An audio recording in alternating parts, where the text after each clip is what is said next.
boa noite. Eu sou Mariana Jungmann e você confere conosco as notícias que circularam hoje nos corredores do poder. O presidente Michel Temer superou a denúncia aqui na Câmara dos Deputados e o problema de saúde que teve ontem e já voltou hoje ao trabalho, inclusive sancionando um importante projeto sobre a posse de armas de uso exclusivo das Forças Armadas. A presidente do Supremo Tribunal Federal, ministra Carmen Lúcia, também deu uma declaração polêmica hoje, dizendo que a sociedade brasileira é patrimonialista e machista. Tudo isso e muito mais você acompanha a partir de agora pela TV Brasil, pela Rádio Nacional e emissoras públicas de todo o país. Olha, a gente começa o noticiário de hoje, lembrando, ontem a gente encerrou nos corredores do poder quando os procedimentos de votação tinham acabado de ser iniciados aqui no plenário da Câmara dos Deputados, né, sobre a denúncia contra o presidente Michel Temer. Isso foi concluído com 251 votos pelo arquivamento da denúncia e 233 votos pelo prosseguimento ali do processo contra o presidente. Então a denúncia foi arquivada e hoje a regra de ouro, né, a palavra de ouro aqui na Câmara dos Deputados ao longo do dia foi virada de página. O presidente, inclusive, já retomou as suas atividades no Palácio do Planalto ao longo do dia, despachou com assessores, depois participou de um evento de assinatura de um acordo entre a Caixa Econômica Federal e o município do Rio de Janeiro, né, em que a Caixa anunciou a liberação de 652 milhões de reais para o município do Rio de Janeiro, para um programa de infraestrutura e saneamento na cidade do Rio, e também sancionou aí um importante projeto de lei hoje o presidente Michel Temer, projeto esse que a gente vai falar mais para frente aqui. Agora, antes desse evento aí que você acompanhou as imagens em que o presidente participou da assinatura desse acordo, o presidente divulgou nas redes sociais um vídeo na qual ele falou sobre a superação, então, dessa denúncia contra ele e falou que o foco, a partir de agora, então, é a retomada de todos os projetos, especialmente os econômicos, que vão recolocar aí o país nos trilhos, né? Ele ressaltou bastante nesse projeto números da melhora, que apontam para a melhora do país, os indicadores de inflação, juros, emprego, produção no campo e na indústria, e aí falou sobre essa virada de página. Vamos acompanhar um trecho do que disse o presidente hoje. A normalidade do país nunca foi afetada e agora prossegue ainda mais forte. A verdade dos dados econômicos revela a face real do meu governo. Teremos muito mais emprego nos próximos meses com a nova lei que modernizou as relações trabalhistas. O crescimento é certo e seguro. Faremos ainda mais com a ajuda do Congresso e principalmente com a ajuda de todos os brasileiros. Quero até aproveitar para agradecer às deputadas e aos deputados que na votação de ontem reafirmaram o compromisso comigo e com o nosso governo. Pois é, e acompanhando então aí já esse tom adotado pelo presidente, as lideranças da base governista aqui na Câmara dos Deputados também já adotaram o assunto, qual vai ser o próximo tema por aqui. E o próximo tema, sem dúvida nenhuma, vai ser reforma da Previdência e depois reforma tributária. Essas vão ser as agendas prioritárias e esse já foi um assunto também pautado aqui hoje pelo vice-líder do governo, o deputado Darcísio Peronde. Vamos acompanhar o que ele disse. Previdência e simplificação tributária e uma agência microeconômica também que o governo deve lançar a semana que vem, uma agenda de avançar agora que envolve todas essas propostas. Nós vamos trabalhar intensamente até 15 de dezembro. Pois é, e aí quando o assunto é agenda econômica, fica mais fácil ali unir a base aliada. Inclusive o PSDB, partido que ontem votou bastante dividido com relação à denúncia, hoje já unificou novamente o discurso em torno dessa agenda aí econômica que virou o assunto do dia aqui. Vamos acompanhar o que disse o deputado Betinho Gomes, vice-líder do partido aqui na Câmara hoje mais cedo. Em relação à agenda de recuperação, eu diria que o debate vai ser muito mais fácil dentro da bancada, porque o PSDB tem um compromisso com o país. Nós queremos que o Brasil volte a crescer, estamos voltando de matérias aqui, inclusive, independente de ter espaço no governo, de ministério ou de emendas, que são matérias importantes, algumas até desgastantes, mas demos votos até mais do que partidos, como o PMDB, que é o partido do presidente Temer, e outros que fazem parte da base. Então nós vamos continuar com essa postura. Votar na agenda de interesse do país é a nossa prioridade. Bom, e como a ordem no governo, então, é trabalhar pela reforma da Previdência, o ministro da Fazenda hoje também não perdeu tempo, se reuniu logo cedo com o presidente aqui da Câmara dos Deputados para tratar desse assunto, falou sobre a importância e a confiança que ele tem de que a reforma vai ser aprovada aqui na Câmara, inclusive de maneira ampla. Henrique Meirelles disse não acreditar na necessidade de redução do texto, de modificação do texto que já foi aprovado na comissão especial, está há alguns meses parado aqui, e depois ele seguiu para uma agenda em São Paulo e falou mais sobre isso, mas quem vai dar os detalhes para a gente sobre tudo que aconteceu por lá é Vanessa Casalino. Boa noite, Vanessa. Olá, Marina, boa noite a você, boa noite a todos. O ministro da Fazenda, Henrique Meirelles, aqui em São Paulo, participou de um evento na Câmara de Comércio e Indústria Brasil-Alemanha. Por aqui, ele reconheceu que o governo vai ter dificuldades em aprovar a reforma da Previdência, mas reafirmou que o texto deve passar ainda este ano. Ele disse que o governo vai trabalhar pelo texto já aprovado na Comissão Especial da Câmara, como você disse, o que, em outras palavras, significa que não vai haver uma reforminha, mas aquela reforma inicialmente prevista. O ministro explicou que o governo vai iniciar reuniões com grupos de parlamentares e salientou que é importante aprovar a reforma agora em 2017, porque 2018 é ano eleitoral. Vamos acompanhar o que ele disse. Eu acho que é interesse de todas as áreas políticas a aprovação da reforma da Previdência agora, neste governo, porque todos aqueles partidos que aspiram a estar no poder em 2019, eu acredito que estarão muito melhor se vierem a ganhar, independente de qual partido que seja, se a reforma da Previdência já tivesse sido aprovada. Porque se não for aprovada agora, certamente terá que ser enfrentada em 2019, porque a trajetória atual de despesas é insustentável. Quem também defendeu a necessidade da reforma da Previdência hoje foi o ministro-chefe da Casa Civil, Eliseu Padilha, durante evento no Tribunal de Contas da União. Vamos ouvir o que ele disse. O presidente Rodrigo Maia e o presidente Michel Temer são unânimes em dizer que o Brasil não pode deixar de ter uma reforma da Previdência. O presidente do Senado, o senador Eunício Oliveira, diz que o Brasil não pode deixar de ter uma reforma da Previdência. Se nós perguntarmos ao João, ao José, à Maria, todos sabem que nós precisamos reformar para nós não chegarmos ao que aconteceu na Grécia, o que aconteceu na Espanha, o que aconteceu em Portugal, em que chegou o momento em que não se conseguia pagar as aposentadorias. Nós temos que, preventivamente, nós temos que corrigir. E na mesma linha de Meirelles, mostrando que o governo está trabalhando aí no dia seguinte da votação, Padilha afirmou que integrantes do governo vão alinhar com parlamentares a retomada de negociações para a votação das reformas. Mariana. Obrigada, Vanessa Casalino, mas, claro, a oposição não acredita que vai ser tão fácil assim, esse otimismo todo do governo, não. Hoje, a aposta dos líderes oposicionistas aqui é em dois sentidos. Primeiro, com relação ao tempo, que está bastante curto para ver essa reforma aprovada ainda esse ano aqui na Câmara, que é o objetivo do governo, ver a reforma da Previdência aprovada ainda esse ano na Câmara, para tratar dela a partir do ano que vem no Senado. Eles apostam no tempo curto e também, claro, no gasto de energia que o governo teve até agora com relação à denúncia e que pode ter aí já gastado suas munições com relação à base aliada. O deputado Júlio Delgado, líder do PSB, falou sobre isso hoje. Vamos acompanhar.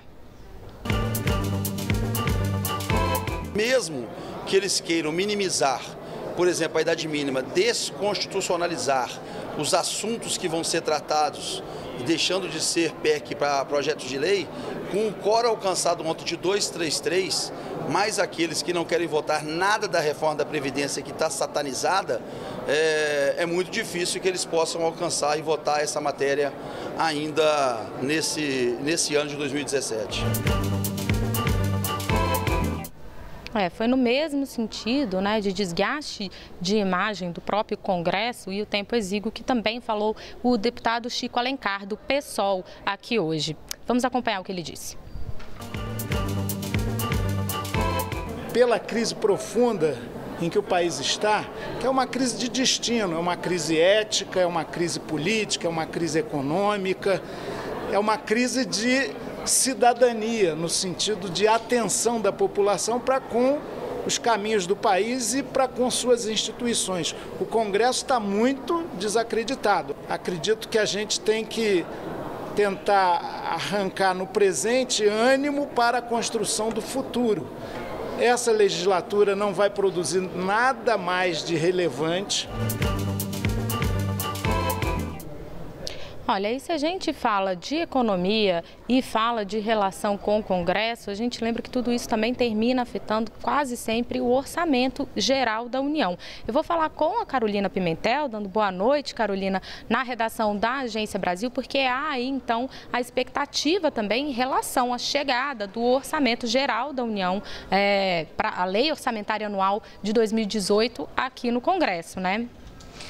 Sim, Mariana, boa noite para você, boa noite a todos. Bem, o ministro do Planejamento, Diogo Oliveira, ele disse hoje que vai enviar amanhã ao Congresso Nacional algumas mudanças na proposta de orçamento para 2018. Ele, inclusive, hoje teve um encontro com o presidente da Câmara, Rodrigo Maia, quando eles conversaram sobre isso.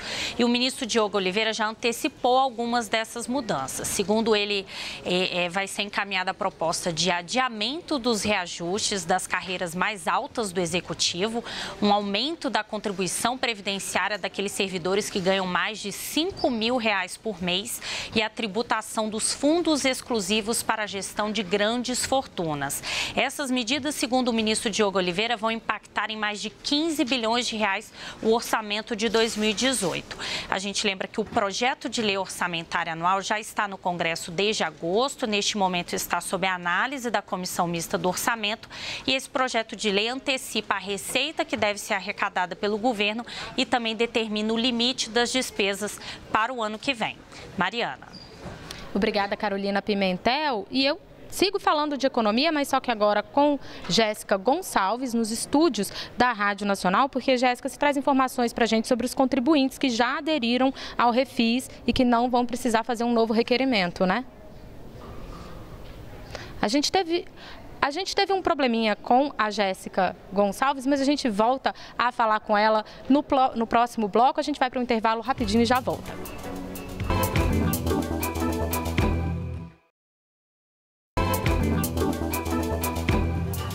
Olá, eu sou Mariana Jungmann e nós estamos de volta com as notícias que circularam hoje nos corredores do poder.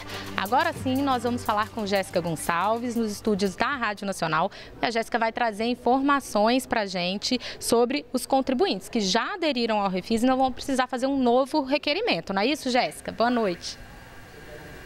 Oi, Mariana, é isso mesmo. Boa noite a você e a todos. As empresas e pessoas físicas que já aderiram ao programa especial de regularização tributária, o Refis, não precisam fazer um novo requerimento à Receita Federal ou à Procuradoria-Geral da Fazenda. Segundo a Receita, os débitos de quem já aderiu ao programa anterior vão ser automaticamente atualizados para o parcelamento nos termos da nova lei que foi publicada ontem no Diário Oficial da União. E o valor da dívida também vai ser ajustado ao novo percentual de desconto das multas. Para os contribuintes que ainda não aderiram, está disponível desde as 8 da manhã de hoje a adesão de acordo com as novas regras. Por enquanto, a adesão ao Refis está disponível até o dia 31 de outubro no site da Receita, inclusive durante o fim de semana, nos dias 28 e 29 de outubro. Ontem, o ministro da Fazenda, Henrique Meirelles, disse que o prazo de adesão ao programa poderá ser prorrogado. Segundo a Receita, entre as novidades da lei está, por exemplo, a possibilidade de parcelar dívidas de tributos retidos na fonte e aquelas dívidas que foram lançadas após constatação de prática de crime de sonegação ou fraude. E ainda falando sobre economia, mais outro assunto assunto, os gastos de brasileiros no exterior chegaram a 1 bilhão e 700 milhões de dólares em setembro e acumularam mais de 14 bilhões de dólares nos 9 meses deste ano. Os dados foram divulgados hoje pelo Banco Central. Os resultados superaram em 32% e em 15%, respectivamente, os gastos registrados nos mesmos períodos de 2016. As despesas mensais foram as maiores para o período desde setembro de 2014, quando ficaram em 2 bilhões e 300 milhões de dólares. Já as despesas de estrangeiros em viagem ao Brasil ficaram em 400 milhões de dólares em setembro e em 4 bilhões e 300 milhões de janeiro até o mês passado. Com os gastos de brasileiros no exterior maiores que os de estrangeiros no país, a conta de viagens internacionais ficou negativa em mais de 1 bilhão de dólares no mês passado e em 9 bilhões no acumulado do ano. Mariana. Obrigada, Jéssica Gonçalves. E agora a gente vai mudar dessa pauta econômica. A gente falou bastante aqui esta semana, sobre a transferência que estava prevista do ex-governador do Rio, Sérgio Cabral, para um presídio federal. Cabral, durante um depoimento ao juiz Marcelo Bretas, citou os negócios da família de Bretas. O juiz não gostou, ficou um pouco incomodado com a forma como o ex-governador se referiu à família dele, se sentiu ameaçado e pediu, então, que ele fosse transferido para um presídio federal. Bom, hoje o Ministério da Justiça informou que o ex-governador seguirá para o presídio de Campo Grande, em Mato Grosso do Sul. É para lá, então, que vai o ex-governador. E ainda falando do Rio de Janeiro e de Lava Jato, a gente lembra que Cabral está preso por Lava Jato. Eu vou falar agora com Flávia Grossi, na redação da TV Brasil, no Rio de Janeiro. Boa noite, Flávia. Você tem informações para a gente, então, também sobre sumiço de documentos da Lava Jato aí no Rio de Janeiro, né? Pois é, Mariana, boa noite para você, uma ótima noite a todos. Olha, a situação está tão difícil aqui no Rio que até arquivo de investigação está sumindo. Os servidores da Justiça Federal aqui do Rio, eles registraram o sumiço de 2 documentos referentes a investigações da Lava Jato. Esses documentos estariam digitalizados e teriam sumido do sistema, mas já reapareceram. Uma investigação interna vai apurar se houve um ataque cibernético ou se foi um erro do sistema. Por meio de nota, a assessoria da Justiça Federal informou que não foi identificada a perda de qualquer documento que representasse um prejuízo às investigações. Continuo a falar aqui do Rio, infelizmente as notícias não são as melhores. Hoje, 2 PMs morreram depois de serem baleados. Um deles era comandante aqui do Rio de Janeiro e a PM informou que vai solicitar a ajuda das Forças Armadas para conseguir encontrar os assassinos, os responsáveis pela morte desses PMs. E por conta dessa violência aqui no Rio, já são 112 PMs mortos só em 2017.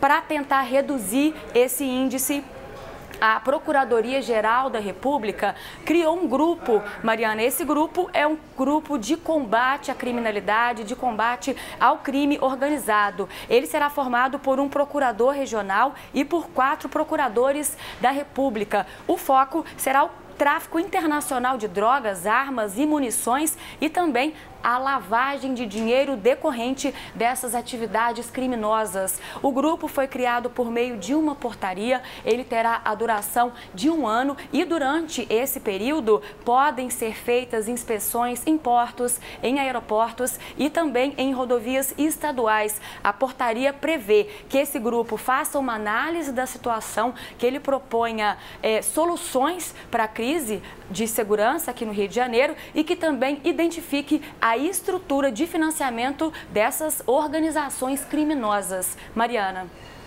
Obrigada, Flávia. E falando, então, nesses casos de violência no Rio de Janeiro, hoje o presidente Michel Temer sancionou um projeto que foi apresentado, inclusive, pelo prefeito do Rio, Marcelo Crivella, quando ele estava aqui no Congresso Nacional, era ainda parlamentar, um projeto que torna hedionda a posse, torna crime hediondo a posse de armas de uso exclusivo das Forças Armadas, o que a gente sabe que, inclusive, é uma coisa comum entre entre os traficantes do Rio. Quem tem os detalhes sobre isso para a gente é Carolina Pimentel, na Agência Brasil.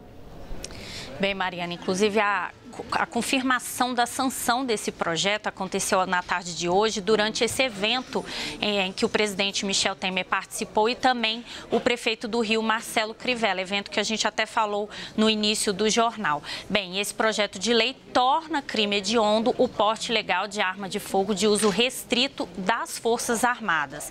Bem, essa proposta, o prazo para a sanção terminava hoje. Essa proposta é de autoria de Marcelo Crivella, quando ele ainda era senador, e foi aprovada pelo plenário da Câmara em agosto. Bem, e o crime hediondo tem um tratamento mais severo pela Justiça. O condenado, quando ele receber a pena, deve cumprir a pena inicialmente em regime fechado.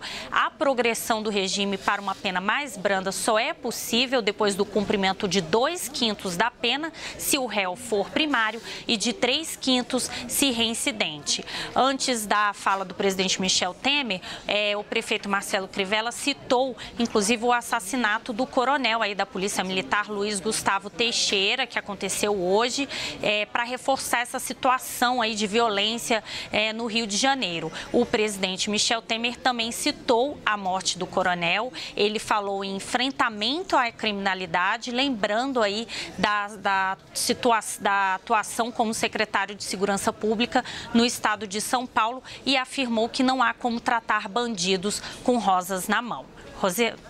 Mariana. Obrigada, Carolina Pimentel. Olha, e hoje também foi dia de operação da Polícia Federal, operação inclusive que incluiu buscas aqui no Ministério do Turismo, aqui na Esplanada dos Ministérios em Brasília. Quem tem os detalhes para a gente na Rádio Nacional é Jéssica Gonçalves. Mariana, a Operação Lavate, deflagrada hoje, é um desdobramento da Operação Manus, que resultou justamente na prisão do ex-ministro Henrique Eduardo Alves, ex-ministro do Turismo, em junho. É que o grupo continuou operando mesmo depois da prisão dele e, segundo o Ministério Público, continuou a ajudar o ex-ministro na ocultação e dissimulação de dinheiro vindo de corrupção passiva. Gravações telefônicas e as diligências feitas na operação de junho mostram que houve crimes de lavagem de dinheiro e organização criminosa. O grupo também fraudava licitações em vários municípios do Rio Grande do Norte para obter contratos públicos que chegariam a 5,5 milhões de reais para alimentar a campanha do governo do estado em 2014. Todos os presos na operação de hoje são ligados ao ex-ministro Henrique Eduardo Alves. Um deles, Norton Domingues Mazera, é funcionário do Ministério do Turismo. O Ministério já informou, por meio de nota, que vai exonerá-lo e que as buscas e apreensões de hoje ficaram restritas à sala dele dentro do Ministério. E a Polícia Federal também deflagrou hoje a Operação Taturana para investigar integrantes de uma organização criminosa que fraudavam licitações e desviavam recursos federais transferidos para as prefeituras de cidades do interior de Minas Gerais, destinados a obras de infraestrutura. Os valores envolvidos na investigação relativos a contratos suspeitos passam de 6 milhões de reais. Foram cumpridos 11 mandados de busca e apreensão e 11 de condução coercitiva em 6 municípios mineiros. Eu volto com você, Mariana. Obrigada, Jéssica Gonçalves. Eu volto a falar com a Vanessa Casalino, porque ela tem informações para a gente sobre a crise de febre amarela aí em São Paulo, né, Vanessa? Verdade, Mariana. A Prefeitura decidiu ampliar para 37 o número de unidades básicas de saúde da zona norte da cidade para aplicar a vacina contra a febre amarela. Decidiu também ampliar o horário de vacinação nessas unidades e atender também neste sábado e no domingo. Quem já tomou a vacina não precisa repetir a dose, segundo a Secretaria de Saúde. De acordo com o último balanço, mais de 86 mil pessoas já foram vacinadas nos distritos de Anhanguera, Jaraguá e no entorno do Horto e do Parque da Cantareira. Ainda de acordo com a Secretaria, a prioridade agora é vacinar quem mora em até 500 metros no entorno do Horto Florestal, que foi onde foi encontrado o primeiro macaco morto que teve resultado positivo para a febre amarela. Até agora, 6 macacos foram encontrados mortos em parques da mesma região e 2 estão sendo analisados no Instituto Adolfo Lutz. São Paulo tem agora 12 parques fechados em prevenção contra a febre amarela e para outros 3 que ficam à beira de córregos, há uma recomendação para não utilização. Todos eles ficam na zona norte da cidade, que é onde está concentrada a suspeita. Mariana. Obrigada, Vanessa Casalino. Eu volto a falar com a Carolina Pimentel, na Agência Brasil, que, Carolina, hoje a presidente do Supremo Tribunal Federal, a ministra Carmen Lúcia, deu uma declaração forte, dizendo que a sociedade brasileira é patrimonialista e machista, né? Foi sim, Mariana. A presidente estava participando de um seminário sobre mulheres na justiça, realizado na Embaixada da França. E durante esse evento, ela afirmou que o fato de chefiar a Corte Suprema do país, que isto é apenas um dado circunstancial, porque no Brasil a sociedade ainda permanece patrimonialista, machista e preconceituosa com a mulher. A presidente do Supremo contou, inclusive, que já foi barrada de entrar na casa de amigos por funcionários que esperavam por um homem e que jamais imaginavam que o Supremo poderia ser presidido por uma mulher.